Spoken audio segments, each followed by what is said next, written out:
Donc, ce matin, la méthode Jésus, partie 2. Ça présuppose qu'il y a une partie 1, n'est-ce pas? Est-ce que quelqu'un était là à la partie 1? Y en a-t-il qui était là? OK. Pas beaucoup. On va faire un petit rafraîchissement parce que si vous voulez suivre, il faut partir à zéro. L'idée derrière la méthode Jésus. Oups. Ça va? OK. Attends. Ça. OK. Je vous laisse un petit peu de temps parce que, bon, on va laisser faire les détails techniques. On est sur un autre setup un matin. C'était un peu compliqué. Donc, méthode Jésus, partie 1. Ce qu'on essaie de faire derrière ça, c'est quoi l'idée? C'est de passer d'une église qui est très biblique. Ah oui, on est très biblique. On a, comme dirait Philippe, on Jean 3,16 les gens. On a nos petits versets magiques.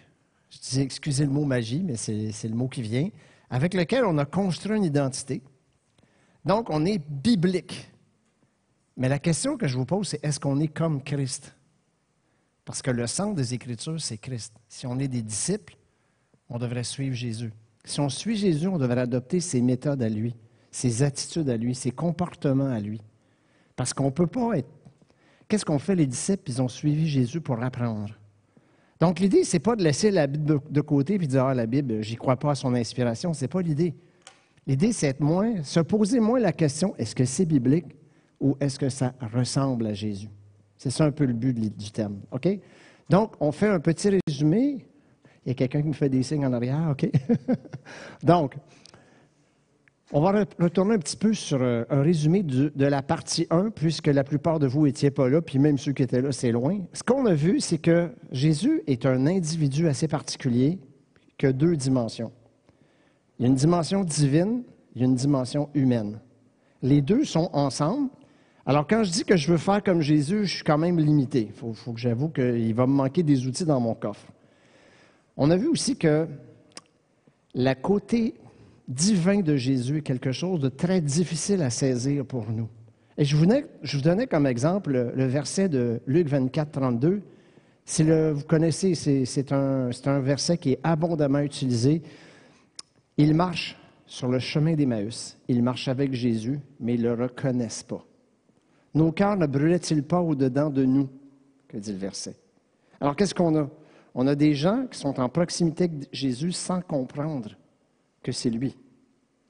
Ça leur prend un temps, ça prend de l'enseignement et du temps passé avec Jésus pour qu'ils finalement reconnaissent. Ce qui est intéressant, c'est que leur cœur brûlait. Il y a tout un pan de l'Église qui, si on ressent des choses, ça serait comme pas bon. Il ne faudrait pas ressentir pour être des vrais chrétiens. Puis il y a un autre pan de l'Église que si on ne ressent pas, on ne serait pas avec Jésus. La réalité, c'est qu'on sait qu'on est dans la présence de Dieu. Des fois, les gens font la louange en avant, puis ils ont un moment, puis ils savent que Dieu vient de les toucher. Mais en même temps qu'ils savent ça, ils ont de la misère à reconnaître son action et sa direction. Ils marchent avec quelqu'un qu'ils ne savent pas toujours reconnaître. Nous, quand on veut être des disciples de Jésus, notre premier problème, c'est de comprendre cet aspect-là. Vous savez, à un moment donné, quand on était à l'ancienne église, il y avait une dame, elle était assez bonne, elle faisait des moments prophétiques assez spéciaux, puis je suis lent d'esprit. Je disais, répète. Puis elle me disait, mais tu ris de moi? Non, ça prend du temps à descendre. Répète la même chose 2-3 fois jusqu'à temps que je la saisisse. Parce que mon cœur brûle, mais mon esprit reste éteint. Alors, comme chrétiens qui voulons suivre Christ, l'aspect divin est difficile à suivre. Et on a aussi des aptitudes très faibles. Donc, on a un maître qui est quelqu'un de difficile à saisir, puis en même temps, on n'est pas doué. Et je donne les exemples des disciples qu'on avait regardés. Dans Matthieu, chapitre 17, verset 2, on a le verset de la transfiguration. Il me semble que c'est un événement relativement extraordinaire, n'est-ce pas? Et là, on est en présence, pas des 12 disciples, mais les disciples les plus près de Jésus, donc ceux qui sont le plus à même de décoder. Et nos champions ont trouvé 2 formules extraordinaires pour répondre à ce moment extraordinaire, dormir ou faire du camping. C'est bon, c'est un peu décourageant, mais en même temps, c'est encourageant pour nous parce qu'on ne peut pas faire pire. Un autre passage, c'est dans Luc 9. Je vous le résume rapidement. Jésus est venu annoncer une vie éternelle qui commence en lui. Il est venu nous faire entrer dans le royaume. Sa prédication, c'est celle de la vie éternelle. Mais il rencontre certains obstacles dans certains villages et nos génies disciples Leur meilleure idée, c'est puisqu'ils ne veulent pas de la vie éternelle, on va les tuer. C'est logique, non?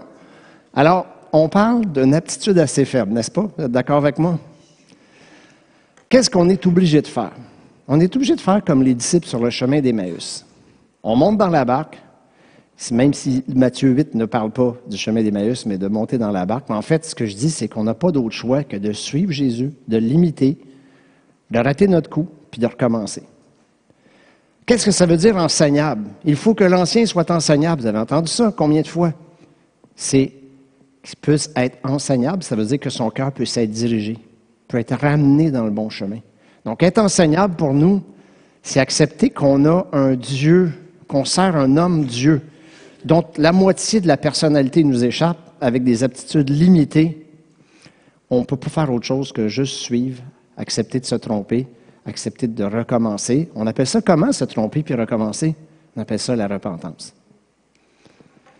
Donc, si on dit que le côté Dieu, Jésus-Dieu est difficile à saisir, le côté Jésus humain est plus inspirant et facile à comprendre, quoique aussi difficile à imiter. Parce que la barre est haute avec Jésus.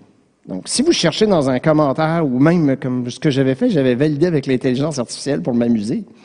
Et il a fait, l'IA me donne une série d'aptitudes, de qualités à Jésus, qui est exactement ce qu'on voit dans les commentaires. Donc, c'est intéressant. Ça a tellement infusé le net que même le net ne se trompe pas en parlant de Jésus. C'est magnifique, n'est-ce pas? Donc, qu'est-ce qu'on voyait?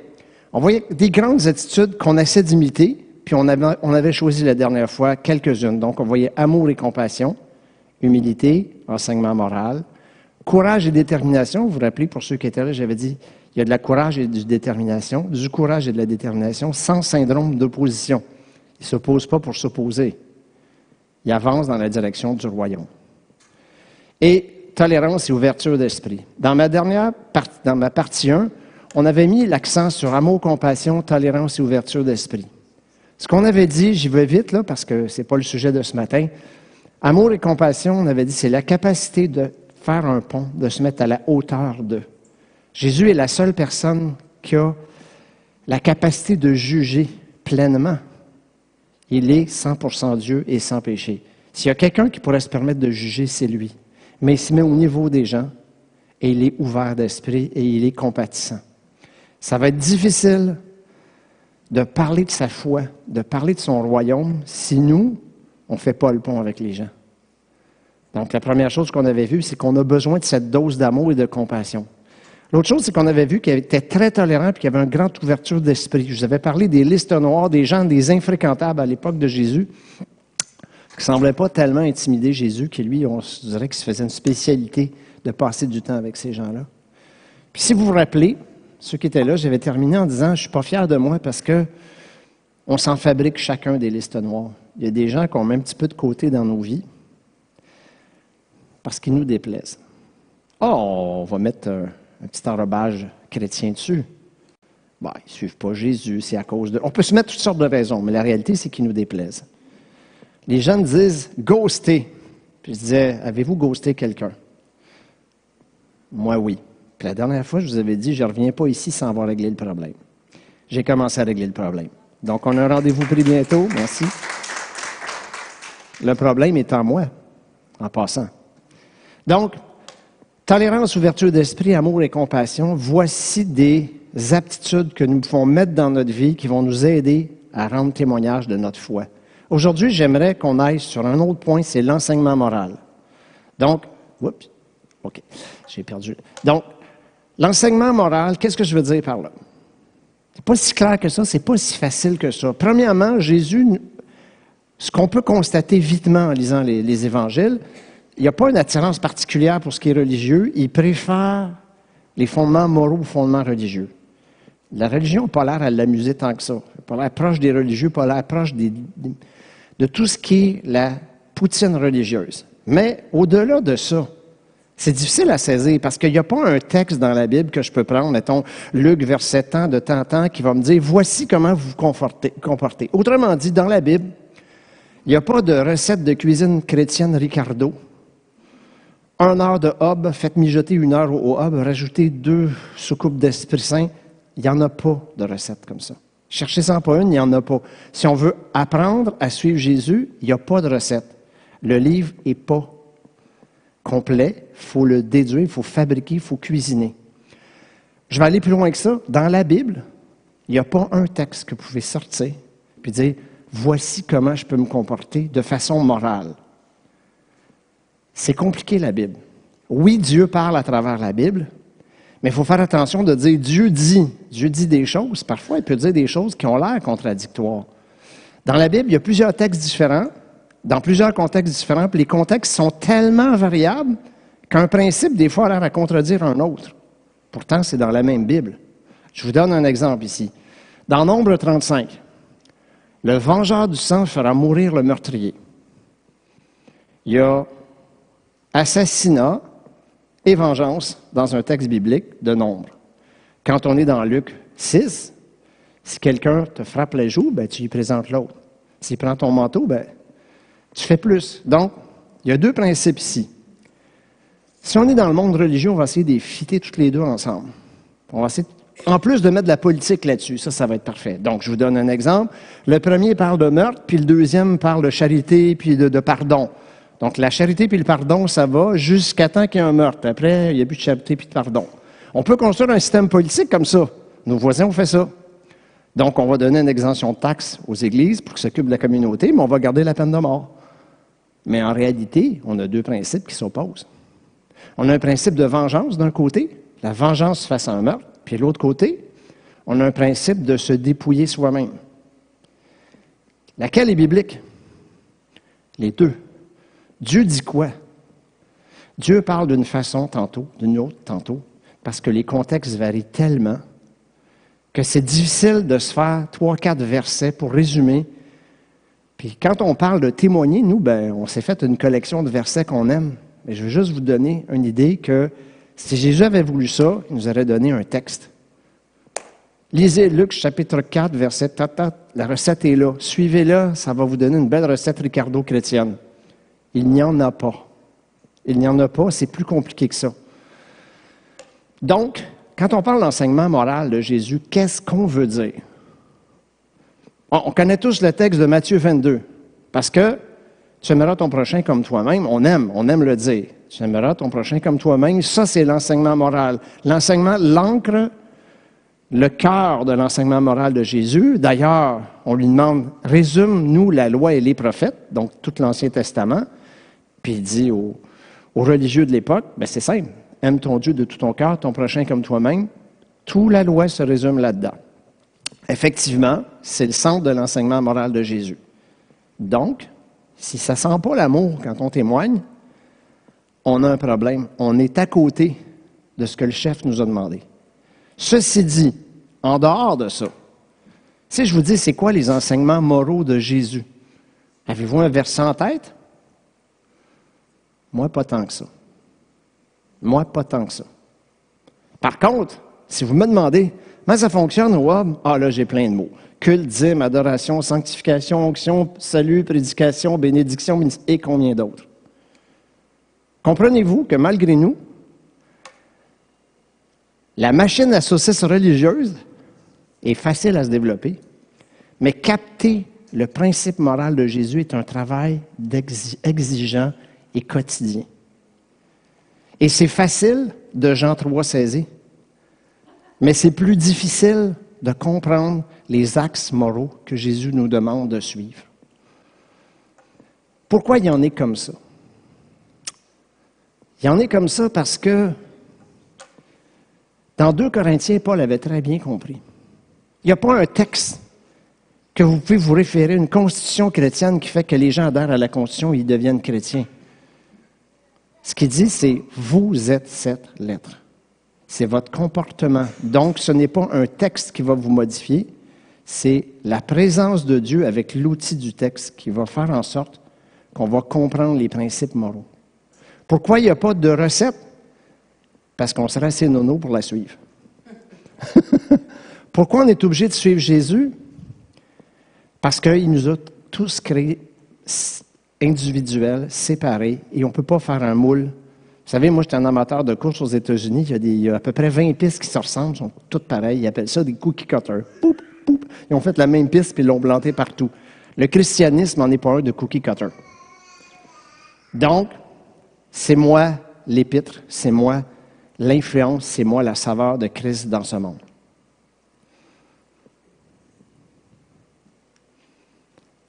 Ça veut dire quoi donc, être lisible?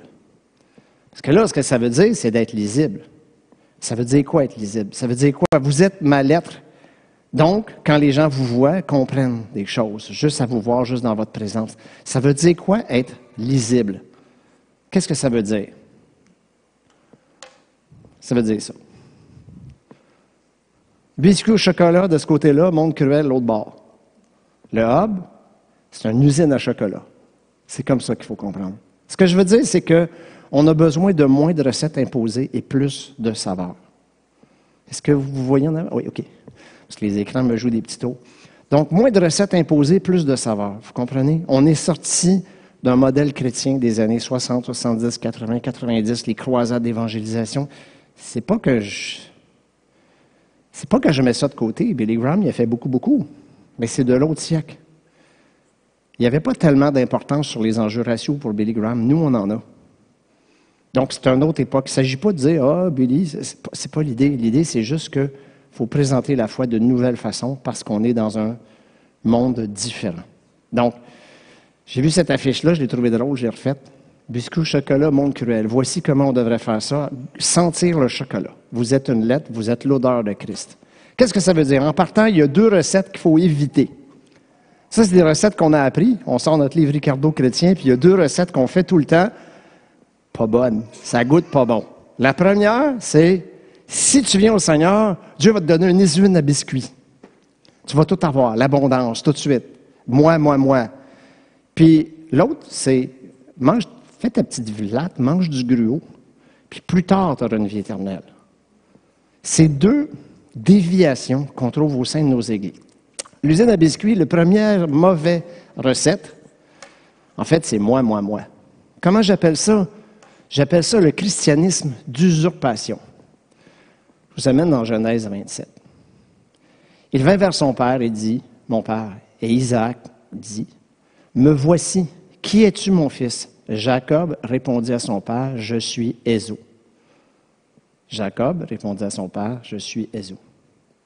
Christianisme d'usurpation. Je veux la bénédiction du voisin.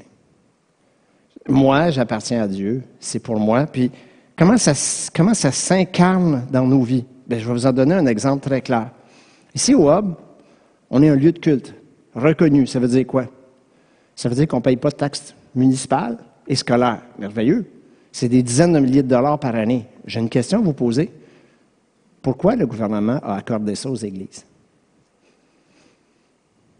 Parce qu'après, au début de la Constitution, les gouvernants ont très bien compris qu'une église, ce n'est pas un problème, c'est une solution. L'Église va gérer ce que le gouvernement n'est pas capable de gérer. Il y a eu un feu, tu vas venir à l'Église, tu vas avoir de l'aide. C'est un aubaine, l'Église.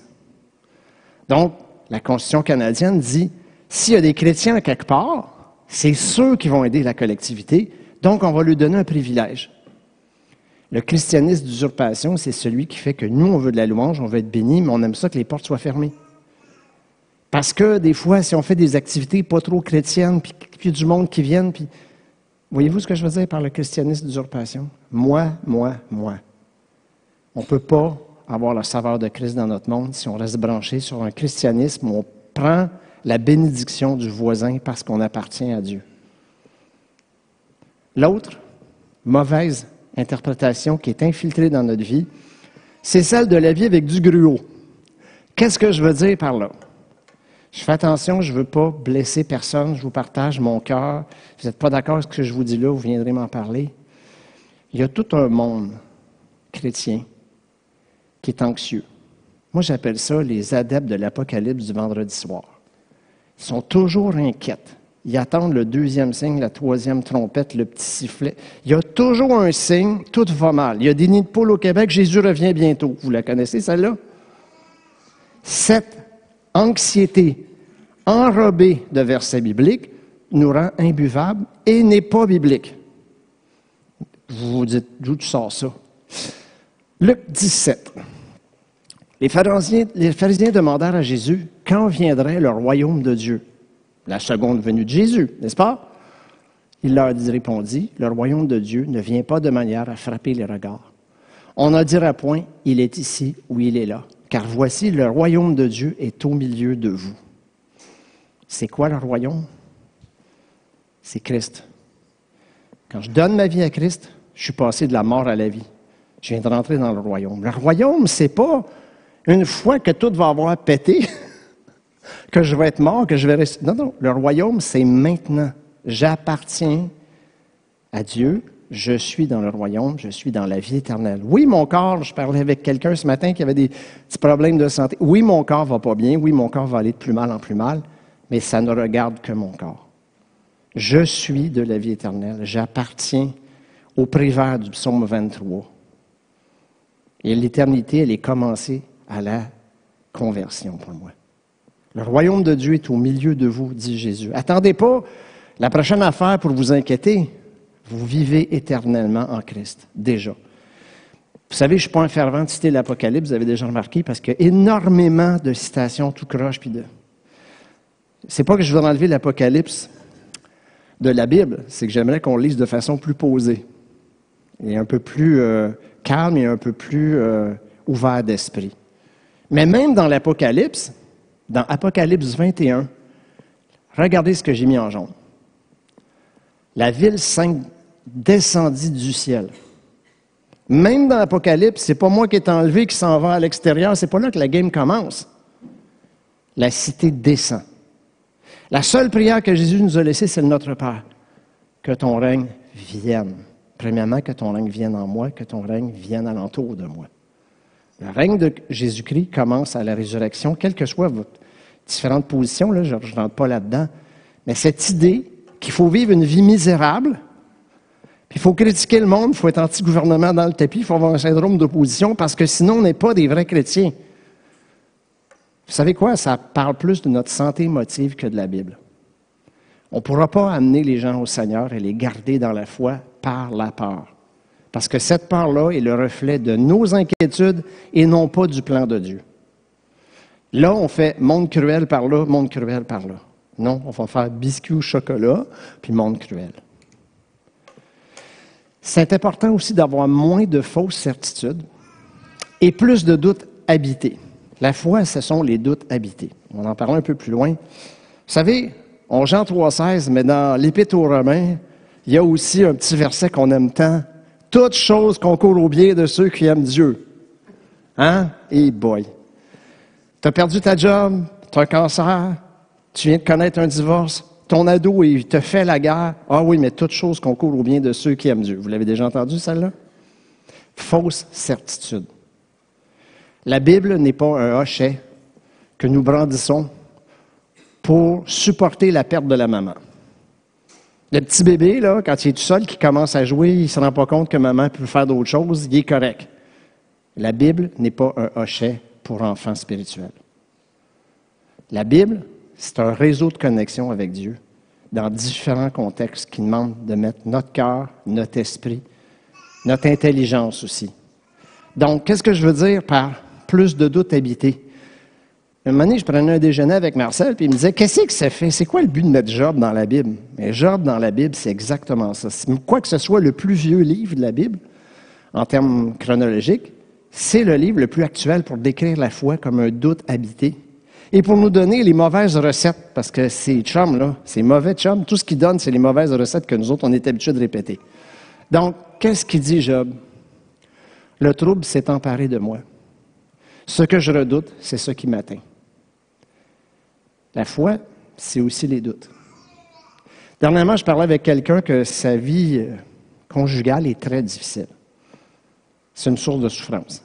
Vous savez quoi? Je comprends ça. J'ai été plus de 10 ans avec un conjoint. J'ai trouvé ma relation souffrante à chaque jour. Il ne s'agit pas d'une querelle ici et là. Il s'agit d'un papier sablé sur ta peau qui dure plus de 10 ans.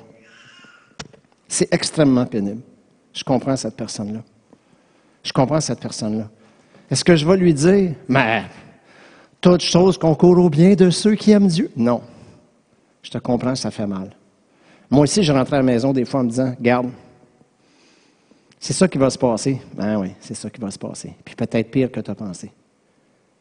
Des fois, ça se passe comme ça dans la vie chrétienne. Mais Dieu me dit, je te tiens par la main, je ne te lâcherai pas. Donc, c'est ce que Job vient comme conclusion. Que le nom de l'Éternel soit béni. C'est ce qu'on voit dans Job, chapitre 1, versets 20-21. Je ne comprends pas la game. Je ne comprends pas ce qui se passe. Il me semble que je ne mérite pas. Il me semble que je ne mérite pas ce qui m'arrive. Il me semble que je ne mérite pas de vivre la maladie, le rejet. Des fois, la famille, c'est difficile. Hein? Nos proches, nos frères, sœurs, pères, mères, on a moins de défense parce que ce sont nos intimes, mais c'est eux qui nous font souvent le plus souffrir. Pourquoi, Seigneur, je n'ai pas mérité ça? Je n'ai pas la réponse, mais j'ai une réponse dans la foi en Christ. Quand il a pris ma main, quand je lui ai donné ma main, prends ma main, Christ, il l'a gardée. Si aujourd'hui tu vis une de ces situations-là, un couple qui est essoufflé, des relations familiales avec frères, sœurs, père, mère, difficiles, santé, quoi que ce soit ton problème, je n'ai pas de fausse certitude à te donner, mais j'en ai une vraie à te donner. Christ ne te lâchera pas. La plus grande assurance qu'on peut donner aux gens autour de nous, c'est leur dire, je te comprends, je compatis avec ce que tu vis, mais je sais que j'ai passé dans des choses, peut-être pas ce que tu vis, mais j'ai eu la main de Christ tout le long. Que l'Éternel soit béni. Et lâchons un petit peu les amis de Job. Vous avez une des premières réponses. Ici, il y en a quelques-unes réponses, mais dans Job, chapitre 4, il dit, ben là, toi, tu es un leader, tu es un vrai chrétien, tu devrais marcher. Comment ça se fait que tu faiblis? Tu manques-tu de foi? Franchement, tu n'es pas supposé, là. Tu tiens-toi debout, témoigne comme il faut, sois sanctifié un peu. Les amis de Job, ils donnent toutes les recettes religieuses. Si vous lisez Job, il y a quand même beaucoup de textes, là, mais vous allez voir des trucs comme ton comportement n'est pas à la hauteur. C'est à cause de ça le problème. Ça amplifie le problème. Tu as un péché caché, sinon ça ne serait pas arrivé. Vous les connaissez? Ça, c'est les recettes imposées. On met ça de côté, puis on fait la place au doute habité. Il y a un auteur que j'aime beaucoup qui s'appelle Éric Emmanuel Schmitt, qui a écrit un livre qui s'appelle La nuit de feu. Je sais que peut-être vous n'aimez pas tous lire, mais ce gars-là, c'est un auteur. C'est pas un chrétien là, qui fait des livres évangéliques qu'on vend dans la librairie comme CLC. C'est un auteur. Une journée, il a décidé d'aller passer un temps dans le désert. Il a resté une nuit dans le désert sous une tente. Pour ceux qui ont déjà vécu dans le désert, moi, j'ai déjà été. C'est assez particulier. On passe de plus 30 à 0, moins 1, moins 2. Il y a toute une autre atmosphère. La nature domine à ce point qui nous sommes que nous nous sentons une fourmi sur un œuf. On se sent vraiment faible dans un désert. Et là, il a rencontré Dieu. Et son témoignage, c'est un genre de témoignage qu'on peut amener aux gens alentour de nous, dans nos mots à nous, parce que lui, il a les siens. Je suis rentré athée, je suis sorti croyant. J'ai les mêmes questions que j'avais, je n'ai pas plus de réponses, mais mes questions et mes doutes sont habités par une présence, par Dieu. Si on veut témoigner, ce n'est pas la recette magique de Ricardo chrétienne avec 1 heure de cuisson au hub à tous les semaines. Si on veut avoir un témoignage, il faut penser en termes de doute habité. Je n'ai pas les réponses à ce que tu vis.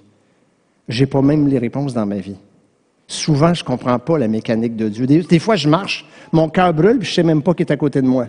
Mais, dans les doutes, Christ est avec moi. J'ai cette assurance. Une autre chose qu'il faut faire, c'est moins de sièges de spectacles réservés et plus de randonnées pédestres. Je vous raconte une anecdote.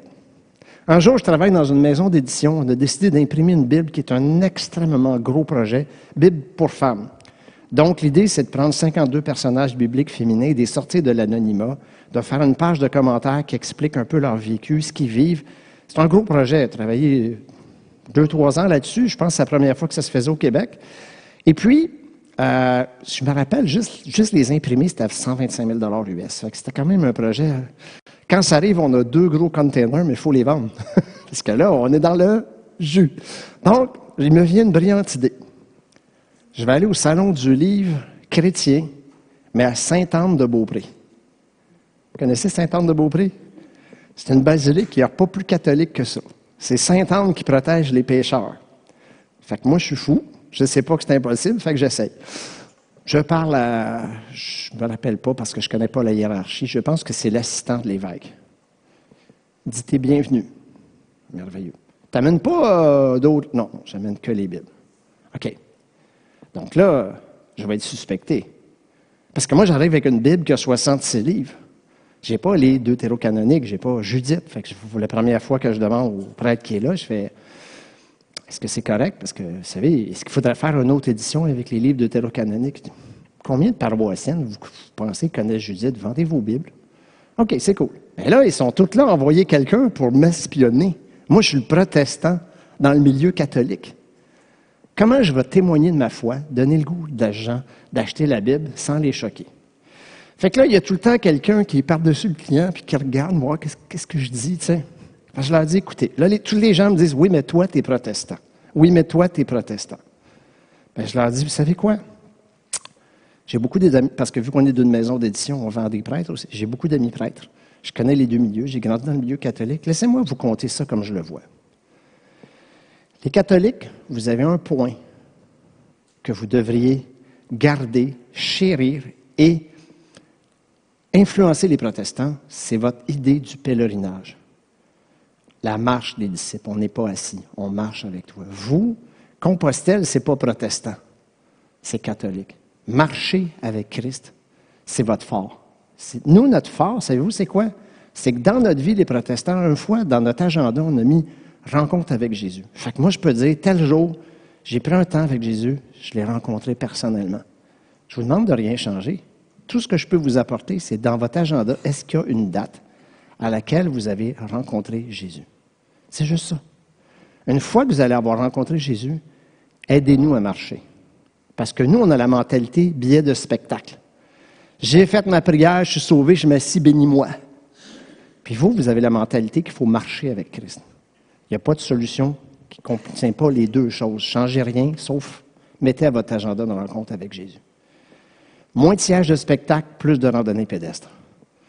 Ben, le prêtre était bien content, puis on a vendu des Bibles. Je me rappelle un monsieur, là, on en a vendu à sa femme, pour sa fille, pour sa mère.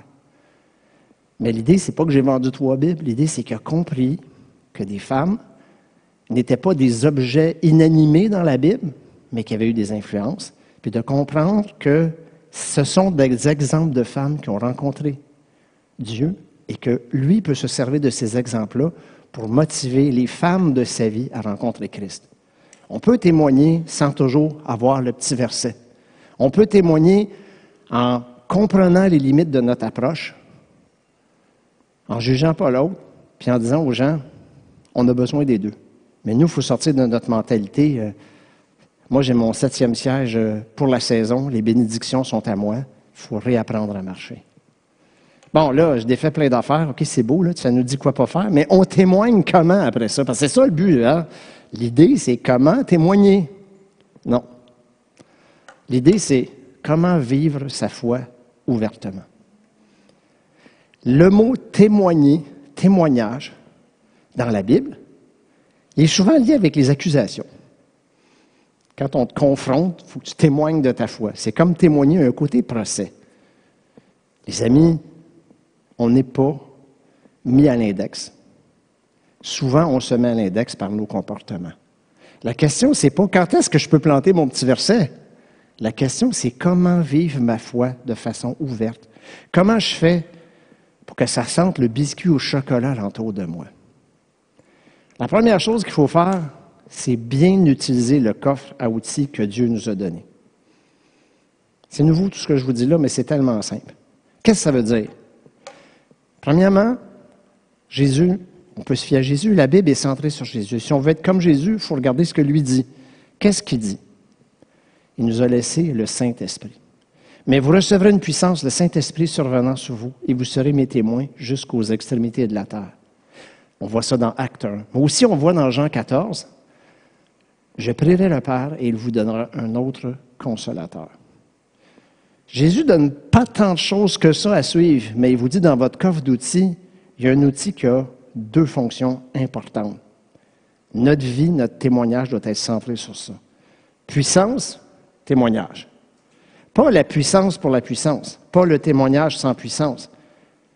La puissance dans le témoignage. Vous comprenez? La puissance n'a aucun. On est déjà sauvés. On va tous mourir. Oui, demain matin, je peux être guéri. On peut prier pour moi. J'ai déjà Philippe qui a prié pour un genou que j'avais mal. J'ai jamais eu mal depuis. Merveilleux. Mais vous savez quoi? Un jour, il va aller mal, le genou. Un jour, ça va être terminé. La guérison ne sert à rien si elle n'est pas au service du témoignage de Christ. La puissance, c'est la marque d'essence que tu mets dans ton réservoir. Le témoignage, c'est où tu vas avec ton véhicule corporel. On ne peut pas chercher la puissance pour nous sans se demander en quoi ça va affecter les gens alentour de moi. C'est Jésus qui le dit. L'autre chose, le Saint-Esprit est un consolateur. Si le Saint-Esprit est un consolateur, ça veut dire que j'ai besoin de consolation, puis ça veut dire que les gens alentour de moi ont besoin de consolation. Qu'est-ce que ça veut dire? Ça veut dire, racontons-nous pas d'histoire que tout va bien, voici toute chose est nouvelle, une nouvelle créature, tout va bien aller, comme on dit. Ça se peut pas. Il va y avoir des blessures, il va y avoir des moments difficiles. Le Saint-Esprit est un consolateur, ainsi dois-je être. Quand je parle avec la personne qui a des difficultés dans son couple, puis il y a plein de choses que je ne peux pas vous raconter parce que c'est des rendez-vous qui sont confidentiels, mais la souffrance dans l'intimité des gens est phénoménale. Évidemment, ils ne viennent pas me voir quand ils vont super bien, là. Je suis d'accord. Mais la souffrance, même pour des gens qui ont Christ dans leur vie, est quand même forte. On arrive tous ici un matin en accrochant notre sourire du dimanche, en portant notre poids intérieur. Vous savez, il y a deux genres de personnes qui viennent à l'Église. Ceux qui vont porter de la souffrance, ceux qui en ont déjà porté, puis ceux qui vont en porter. Il n'y a personne qui va passer à côté. Donc, l'œuvre du Saint-Esprit, comment témoigner de ma foi? Chercher la consolation, partager la consolation. Chercher la puissance dans le témoignage. C'est les deux critères, c'est comme ça que notre coffre d'outils fonctionne. Tout ce qu'on fait en dehors de ça, on s'énerve, on s'excite, mais on ne suit pas les principes de cuisine du maître cuisinier.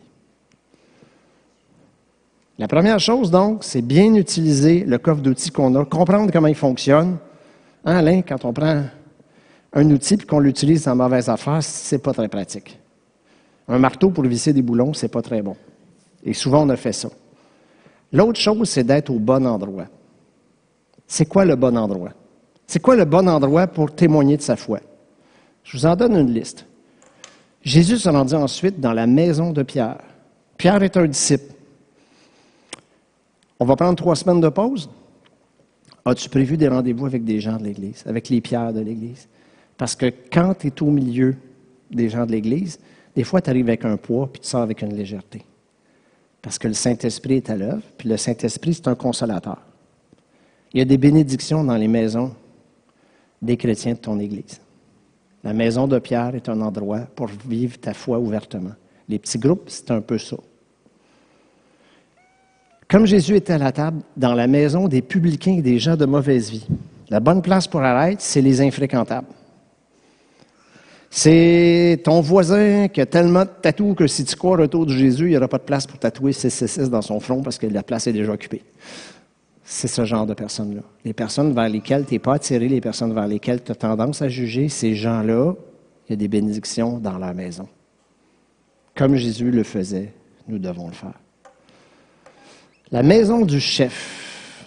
La maison du chef. L'Église, souvent parce qu'elle attend l'Apocalypse, a une espèce de dédain des gouvernants. Parce qu'eux autres préparent le royaume de je ne sais pas quoi. Pendant ce temps-là, on est invisible. As-tu un voisin qui est commissaire d'école, échevin, conseiller municipal? Deviens ami avec. Va prendre un verre avec. Comme dit Paul, va jouer au golf avec. Dans la maison du dirigeant, il y a une puissance qui va se dégager. La place pour témoigner de notre foi, c'est dans cette maison-là. Il y a aussi la maison où étaient les aveugles qu'on voit dans Matthieu 9. C'est la maison où il y a des besoins. En passant, on est tous des aveugles. La maison des aveugles, c'est n'importe qui a besoin, en fonction de tes dons, tes aptitudes. La maison des aveugles, c'est le voisin d'Alain qui n'est pas bon en bricolage, qui a besoin d'Alain, puis Alain sert Dieu en servant son voisin. La maison des aveugles, c'est le voisin qui est grippé, que tu prends des nouvelles de lui, puis tu y offres un repas. C'est ça, la maison des aveugles. Le témoignage dans la maison des aveugles, c'est quoi? Le témoignage dans la maison des aveugles, c'est d'aller pour répandre pour répondre à un besoin, en comptant que Dieu va utiliser sa puissance de consolation et de conviction. Amen. Ta maison, ton bateau, ton patio, ton chalet, ton barbecue, ta voiture antique, Alain. Je l'ai écrit pour Alain, celle-là. Tout ça, c'est le lieu de ton témoignage. C'est le lieu où tu vis ta vie ouvertement.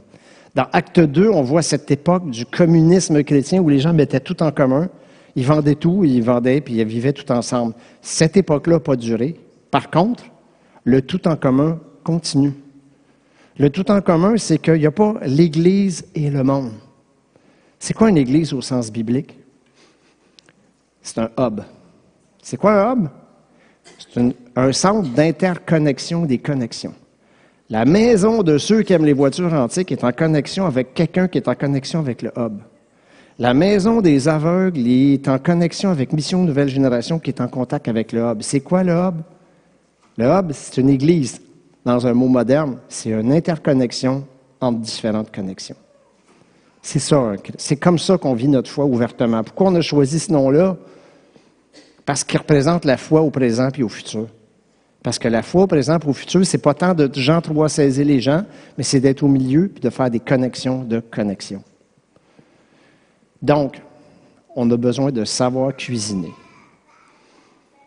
On a besoin de moins lire la recette chrétienne aux gens, puis on a besoin d'apprendre à cuisiner une recette qui goûte le biscuit au chocolat. Est-ce que je suis tout seul à dire ça? Dans 2 Corinthiens 2, Paul le dit très bien. Nous sommes en effet pour Dieu la bonne odeur de Christ parmi ceux qui sont sauvés et parmi ceux qui périssent. Nous sommes la bonne odeur. C'est nous qui devons sentir Christ et non pas personne ne va manger tes biscuits au chocolat en lisant la recette. Vous savez, moi, je ne suis pas bon en cuisine, mais j'aime faire la cuisine.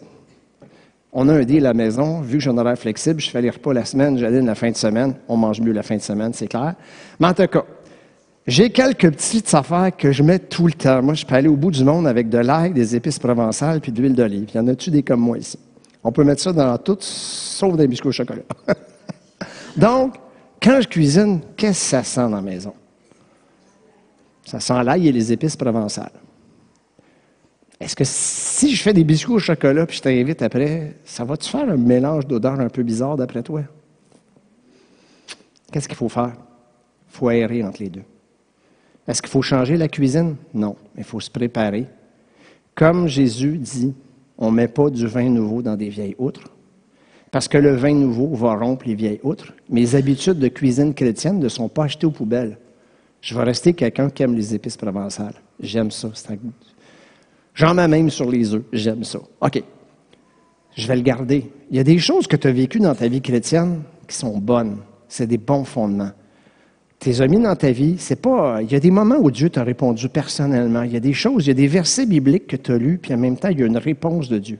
La puissance de la consolation est passée par l'Écriture. Je ne remets pas ça en question. Hein. Au contraire, notre vie chrétienne est construite sur ces expériences qu'on a eues avec des chrétiens, avec la parole, puis avec Dieu.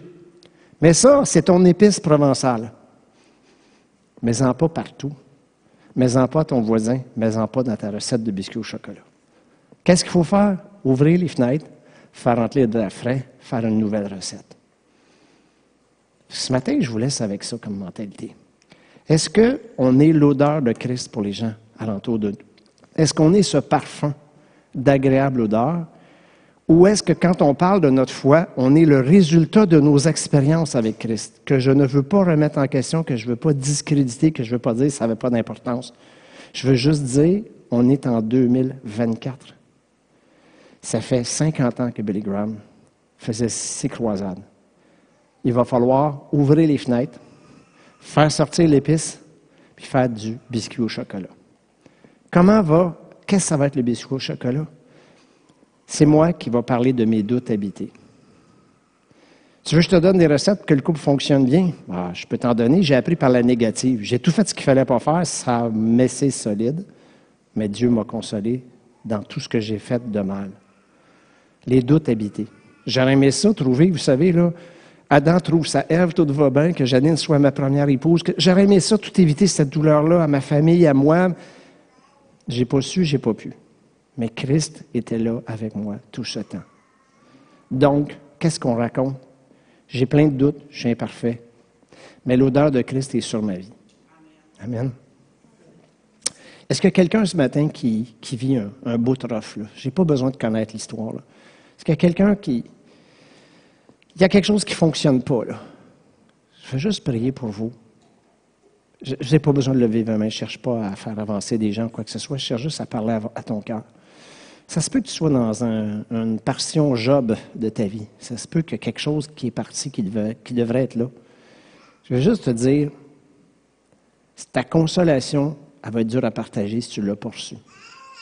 Donc, ce matin, je vais prier en terminant pour ta consolation. Seigneur Jésus, merci pour le fait qu'entre nous, on peut t'adresser des prières un peu comme un enfant de 2 ans peut demander à papa, maman ses besoins. Je ne sais pas ce que tu vis présentement, mais si tu vis un de ces moments-là, Seigneur Jésus, je te demande de toucher chaque personne ici, dans leurs besoins, dans leurs douleurs, là où ils ont tendance à remplacer leurs craintes par des versets, mais en ayant crainte que la réponse ne soit pas là. Viens habiter leurs doutes, viens habiter leur vie, viens les sortir de cette saison-là, la main dans la main avec toi. Je te prie que tu puisses commencer un nouveau pèlerinage avec chacune de ces personnes qui est dans la souffrance présentement, que ce soit en ligne ou ici. À travers les vacances qui s'en viennent, que tu puisses te révéler, consoler, remplir, guider et tenir par la main chacune de ces personnes-là. Puis je veux dire à chacune de ces personnes-là, Christ te tient la main, il est avec toi, il ne t'abandonnera pas. Ça, ce n'est pas une fausse sécurité. Ça, c'est le fondement de ta foi. Bon dimanche tout le monde.